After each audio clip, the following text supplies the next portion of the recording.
Welcome to Old Guy Tech, the OGT.TV recording studio. Technology for the rest of us. Hi, Rob Charney, Old Guy Tech TV, and we're here with Sheriff John D'Agostini of El Dorado County, and it's our bi-monthly meeting of talking about what's going on in El Dorado County. And we decided to title this one today is kind of Law Enforcement 101. We want a little about the basics, kind of like, why don't you tell us the history a little bit of, what is law enforcement? How long, why do we have law enforcement? And, because, nobody goes back and really looks at it. So give me your view. What is it? Well, law enforcement, local law enforcement, all law enforcement, we're part of the executive branch of government. We're actually in California state constitution, and throughout history, the legislative, or through the nation's history, legislative branch had the enforcers of the laws. Okay. I'm the sheriff. The local sheriffs are different than the federal law enforcement. Federal law enforcement enforces federal power, federal laws on federal lands, and federal laws throughout the United States.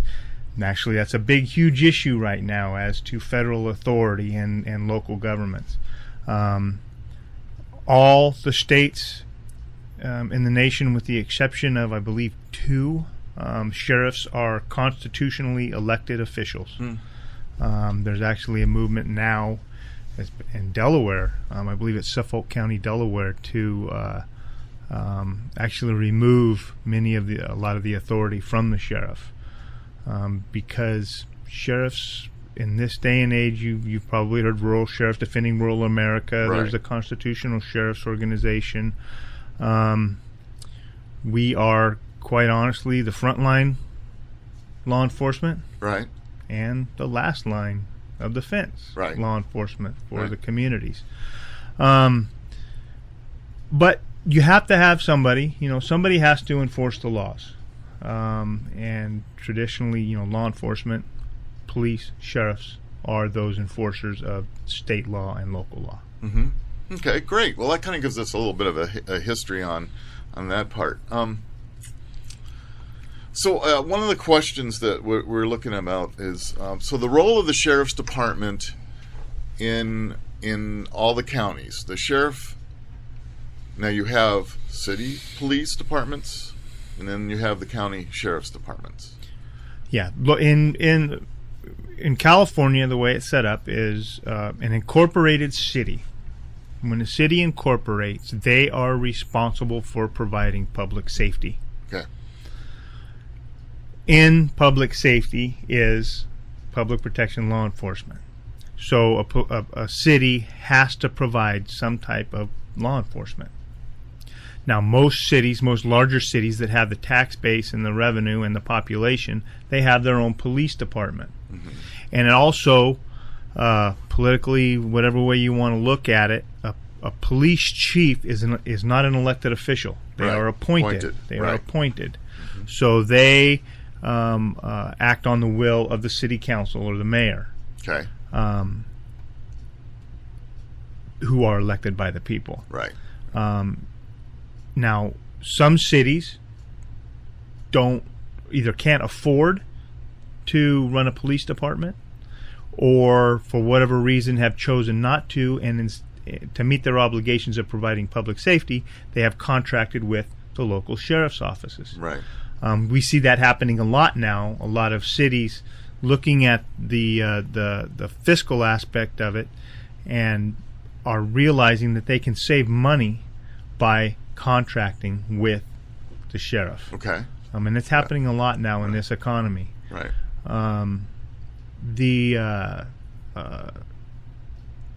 Now, as far as jurisdiction, a city police has jurisdiction within their city limits. Okay. A sheriff has jurisdiction, law enforcement jurisdiction, within the boundaries of his county, Right. including within the city limits, Right. to an extent. If, for whatever reason, the sheriff believes that there is law enforcement is not being carried out constitutionally. There are being abuses, things like that. The sheriff can step in and say, time out.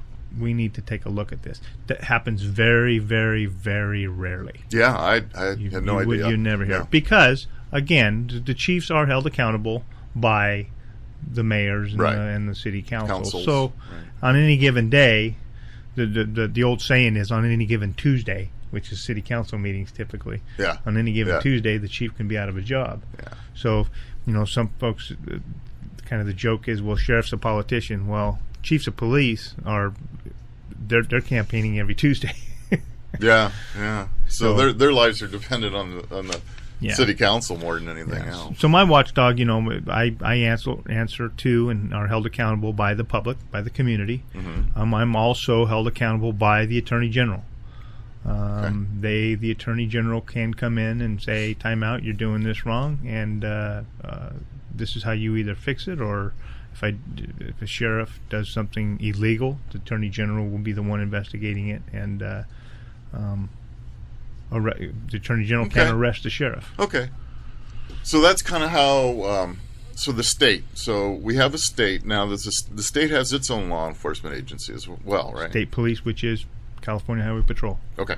So we have California Highway Patrol, and then we have, what else is there within the law enforcement community in California? How does that work? We've got State Police, which is Highway Patrol.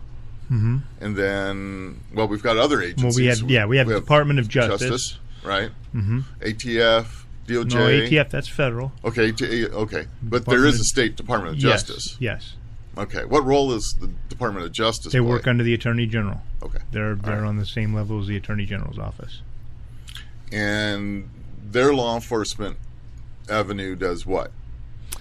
The Attorney General's office predominantly enforces state law, statewide, in specialty areas such as what I believe they have a Department of Welfare Fraud. They have I'm blanking on all these. That's okay. Many different agencies. Department of Justice. There's the Bureau of Narcotics Enforcement, which is under the Department of Justice, under the Attorney General. They have Criminal Bureau of Investigation. They have a myriad of different. Huge bureaucracy. I can see that. Are they there to help you as well? Yes. In most instances, yes. We work very, very well and very close with the Department of Justice. Okay. I have one of my narcotics officers is assigned to a task force, a narcotics task force. That's the state narcotics task force. Right. So they benefit. We benefit from having one agent assigned with all those resources now at our fingertips that we can tap into for issues in El Dorado County. They obviously benefit from getting another member on the team. Right. And it is already proven to be extremely successful in disrupting criminal narcotics organizations and asset seizure issues, things like that. So they're doing a fantastic job. We also work with the state and Department of Justice, as well as the FBI, through a joint terrorism task force. Mm-hmm. Ours is kind of on the side of that. The way we participate is through the high-tech crimes task force. We have a detective that spends part-time as part of that team, who works in conjunction with the joint terrorism task force to assist with domestic terrorism, as well as any other foreign terrorism that would be here in California and in the nation. Well, that brings up a question now. One of the things we're talking about is how does the Sheriff's Department respond to acts of terrorism? I mean, what is the job of the Sheriff's Department in El Dorado County? Well, I mean, it could be anything, Rob. It could be a deputy conducting a traffic stop on a vehicle for speeding, and when he approaches the car and tells the violator why he stopped why he or she stopped the vehicle, and just kind of maybe the radar goes on the back of their neck. Right. Maybe there's a two-way radio in there. Maybe there's some notes. Maybe they look in the back and they see some things such as possible explosive making material. Stories don't match up. Why are you here? Where are you going? Binoculars. A lot of different signs that they're looking for, that we're looking for. Right. Now, if we run across something like that, we feed that information into the JTTF, the Joint Terrorism Task Force. We feed that info in. And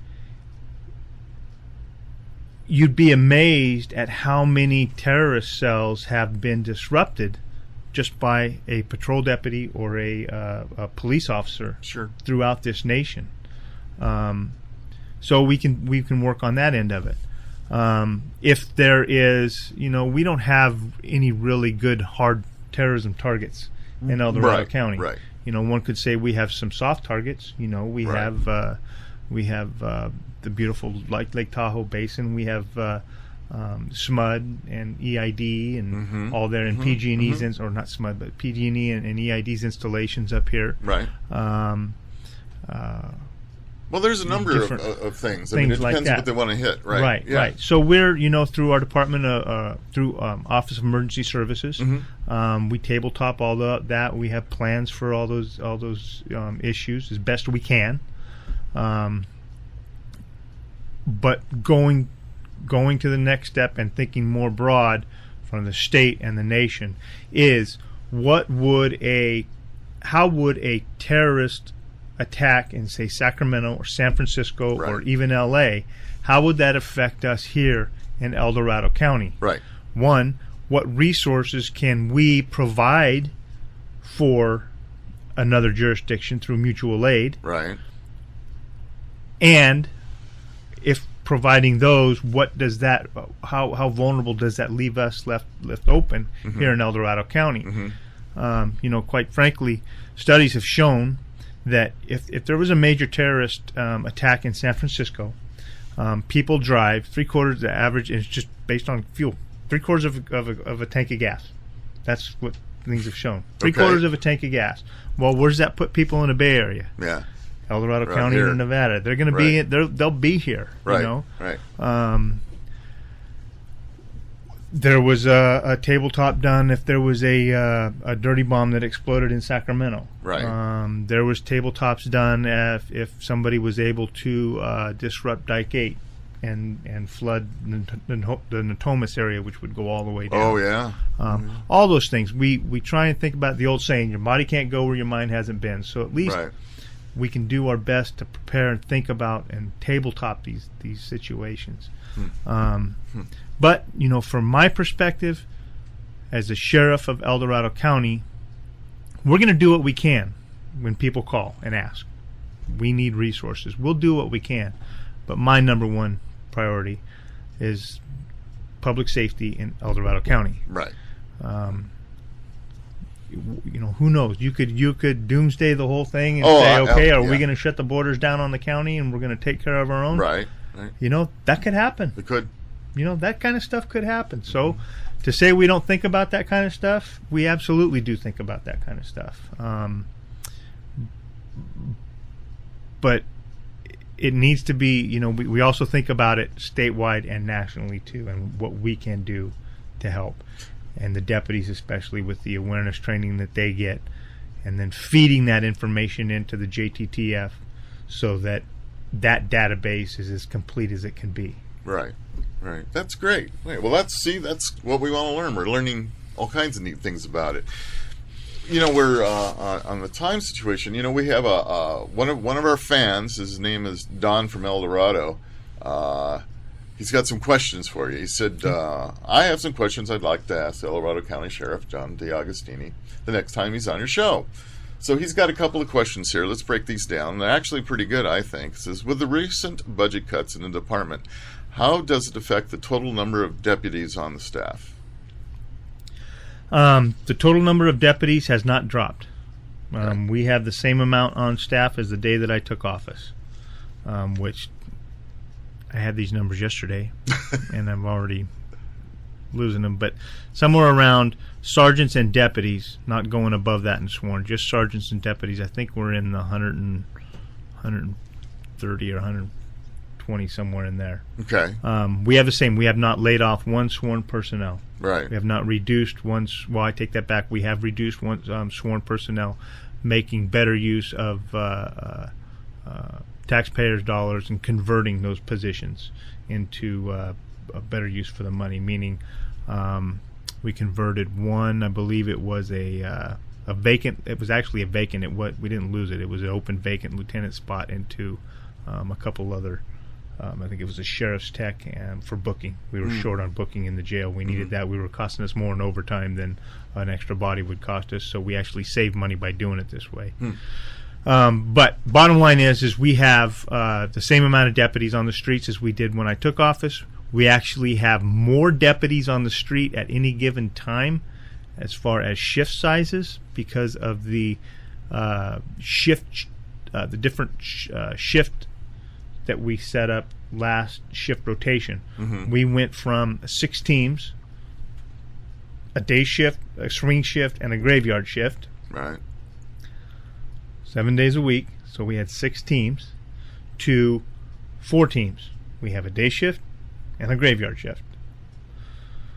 By doing that, we went from minimum staffing of 7 deputies per shift to minimum staffing of 8 deputies per shift.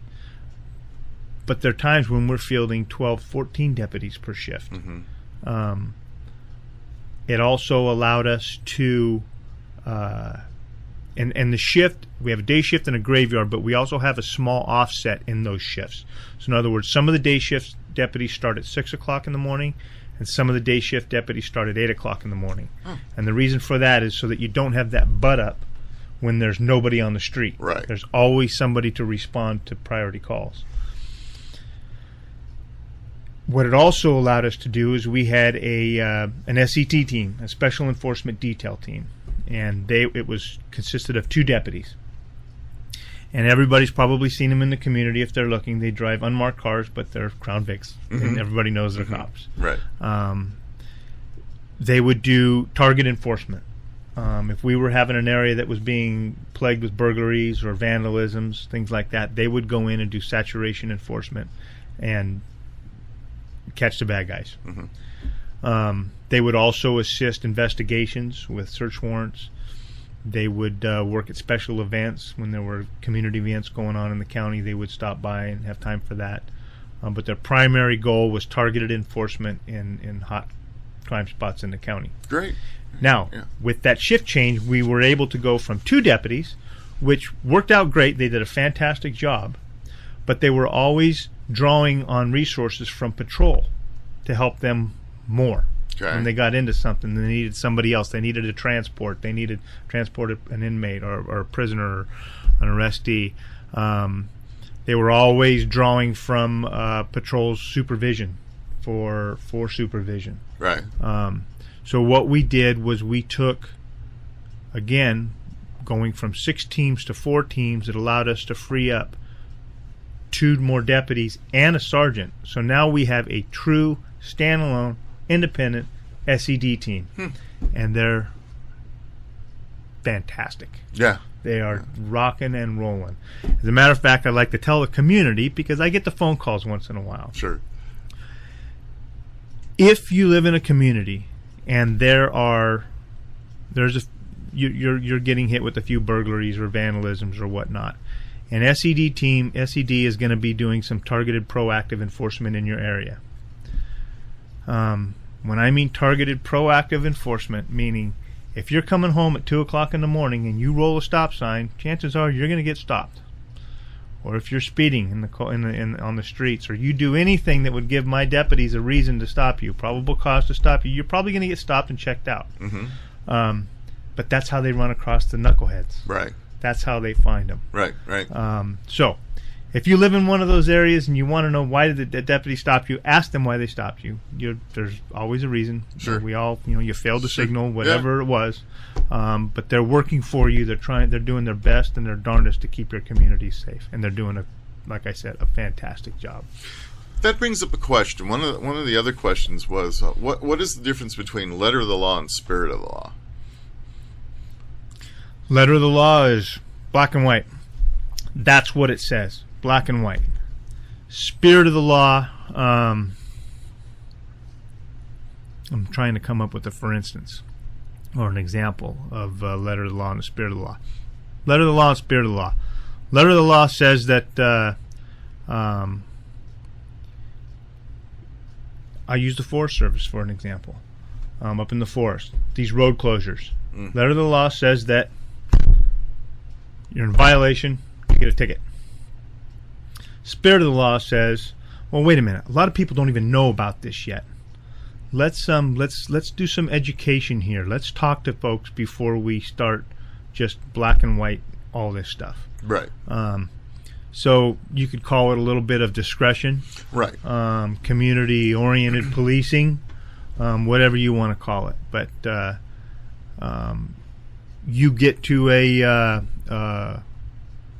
another example. A deputy rolls to a 415 physical, a fight. Letter of the law says a battery's a battery.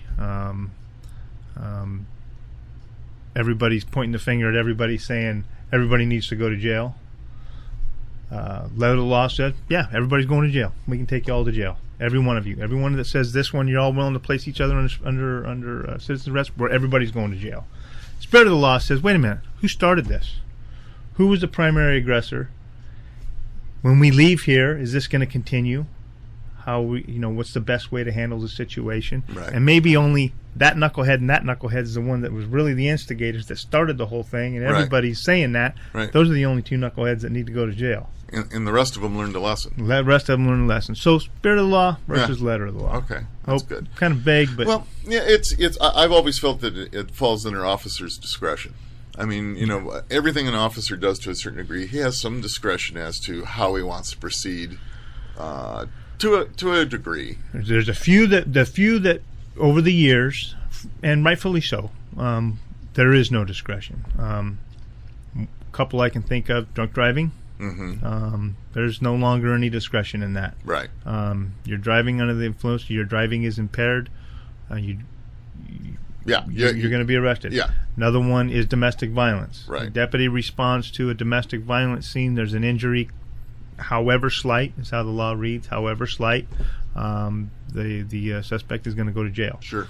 And that was due to many cases of deputies showing up and say, "Look, guys, knock this off. You've been married for 20 years. What's the matter? You're going to be okay. We're going to be okay." They leave the scene and starts again, or somebody dies. gets killed. Yeah, exactly. Right.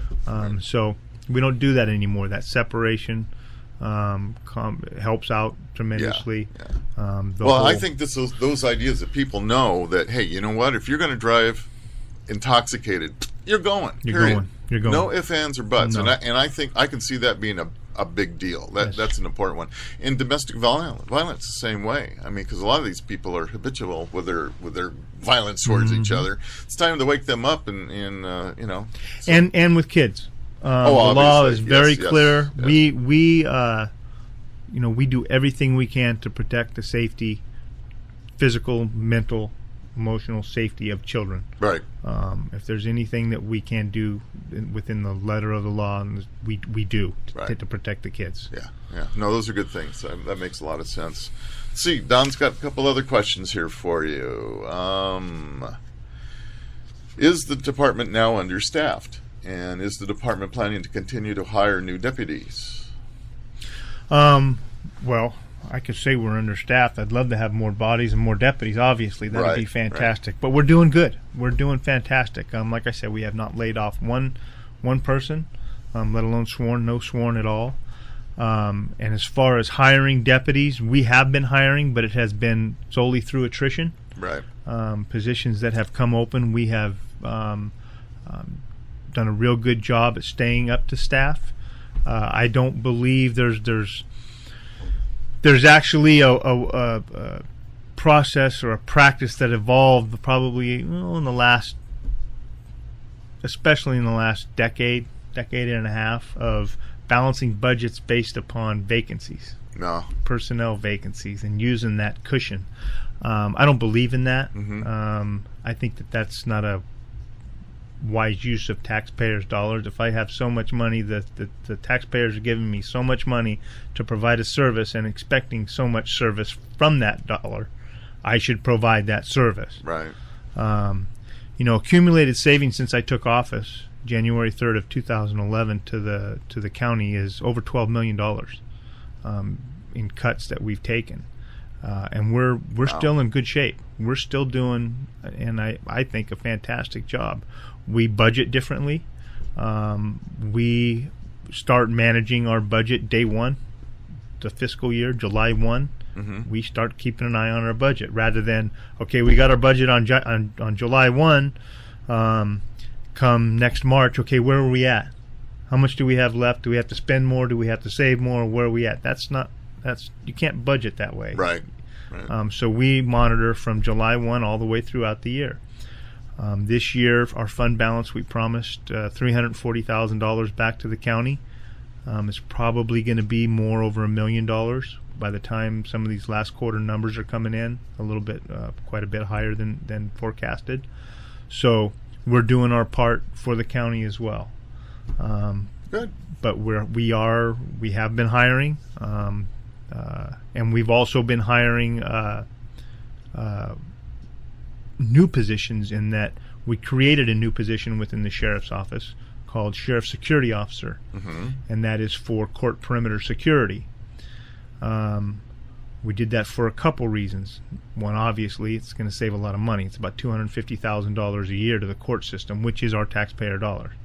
Right. And the other issue was, I believe it was AB 1028, which was reinterpreting some of the language as far as how we could use retired annuitants, and which was predominantly extra help employees, which were manning our court security positions. Right. And what the big fear of that is these positions have become more of a quote-unquote permanent part-time position than an true extra help position. And PERS, it's no skin off the sheriff's office's back or the county's back, because we're just paying the employees.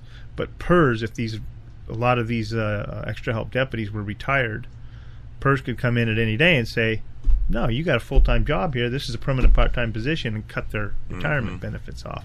So we still have extra help employees, right, but we're utilizing them as extra help employees when we need to fill for a vacant vacation slot, right, or sick leave, or FMLA leave, or whatever it is. Then we have the extra helps to fill it in, so we don't incur overtime.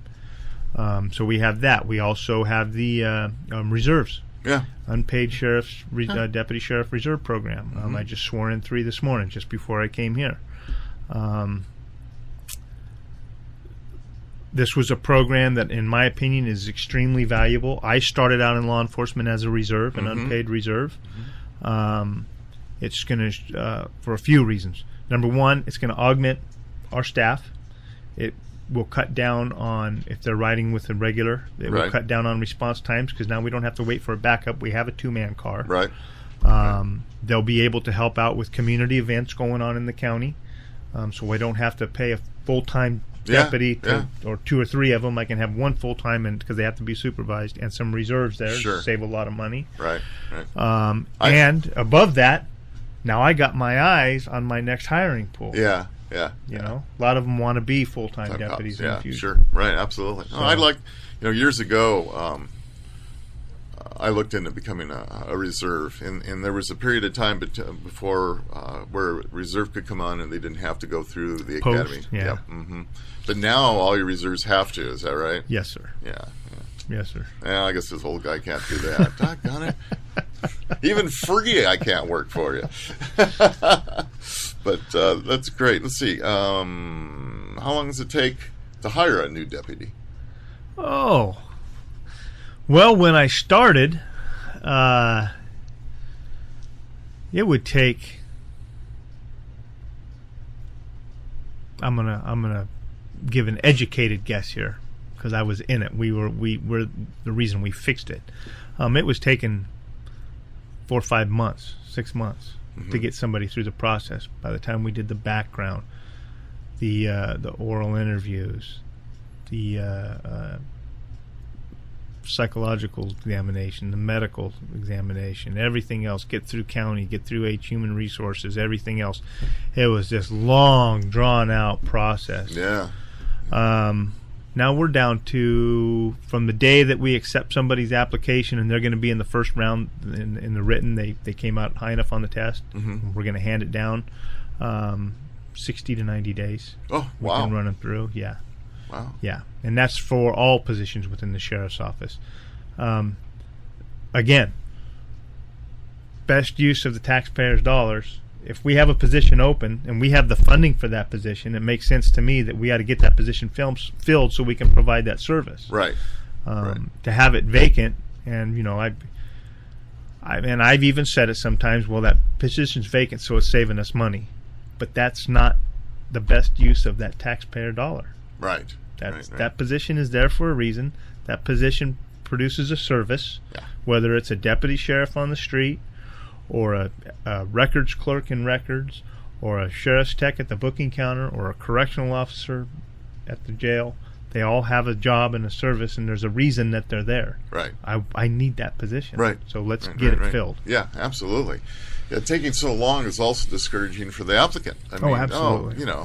Guy wants to get out there and get working, Yeah. and take 6 months. Well, how do you survive? Yep. So we're doing as much that we can at the sheriff's office, rather than just giving everything to county and to human resources. We do as much as we possibly can. We've taken that back through our agency to get it done and get it expedited as best we can. Yeah, I think that's great. I think that's going to help everybody, department, the applicants, and everybody. That's a good thing. It's a good thing. So. Well, you know what? I think we've covered an awful lot today. This has been actually pretty good. I enjoy these meetings and talking about stuff. What's hot and heavy that we need to let the public know? Right now things are just kind of smooth. We're still waiting on the final judge's ruling, Judge Carlton's ruling on these 42 road closures. This ruling was supposed to be done months ago. We still don't have that final ruling, so as of right now, these roads are closed. I know Forest Service doesn't have the resources or the manpower to enforce them. My guys are busy, so I don't really know what's happening with that. Realignment, knock on wood, as of Monday, I had 111 beds open. So we're still, like I said, we're still in good shape. We still have room at the end. Budget, I don't think I've talked to you since the board passed the last budget. No, we were going to talk got about exactly that. what I asked for, which was nothing. I didn't ask for a penny more, but it resulted in about a $1 million cut due to increases in salaries and benefits and decreases in some other little revenue streams that we have. But that's fine. We're going to be okay. We're going to make that work. Good. A lot of good stuff going on. We still have the culture change going on at the sheriff's office, and that's expected and necessary. Yeah. We'll get through all this. And how's the detective situation working itself out now? Everybody they're doing okay now. Fantastic. I know there's sure a lot of ruffled feathers. Well, in the we're still beginning, under so. It's still under the grievance process, so I can't talk much about it. But everything. I'm very, very proud of the troops, with all the amount of work, stepping up, overcoming the drama, some of the drama that goes on, and just doing their job and doing a fantastic job at it. Good. Yeah. Good. Well, I'm glad to hear that. Well, that sounds good. Remember that we're always here if we need to get things out to the public. Anything hot and heavy, just let me know. We'll be able to help with that. And I can't thank you enough for coming.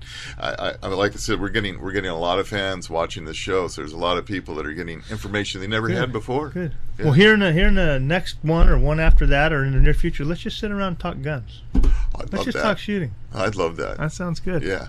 I kept this. Did you see this dangling? I've been dangling that there. Oh, look at that. I was dangling it there. I was telling Jonathan that I was going to dangle it there. See how long before he puts it in his pocket. See, I knew it was going to be. It's a Sig Sauer pen. For those of you who can't see that, it's in John's Sig Sauer pen. That's for you. Oh, God bless you. Yeah, Thank you. Yeah, nice. So I figured since your gun broke, you could use the pen. Oh.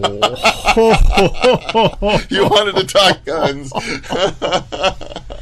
That was cold. Oh, anyway, inside story, fixed folks. I fixed it. There you go. He fixed it. It's no longer broken. So, but I thought that, we'll do that. We'll definitely talk guns. That'd be fun. And anyway, thank you again. I appreciate it a lot. And hey, guys out there, thanks for watching us. And let's keep the fan base going. Spread the word. We have a great sheriff here, and he's got a lot of information for us, and we really appreciate him coming, and we'll talk to you soon. This episode of Old Guy Tech TV is brought to you by Ward's Automotive, specializing in Banks Power and Pack Brake, servicing your car or truck, and specializing in diesel engines. Over 30 years of service, located in Diamond Springs, California. Give them a call at 530-626-5588.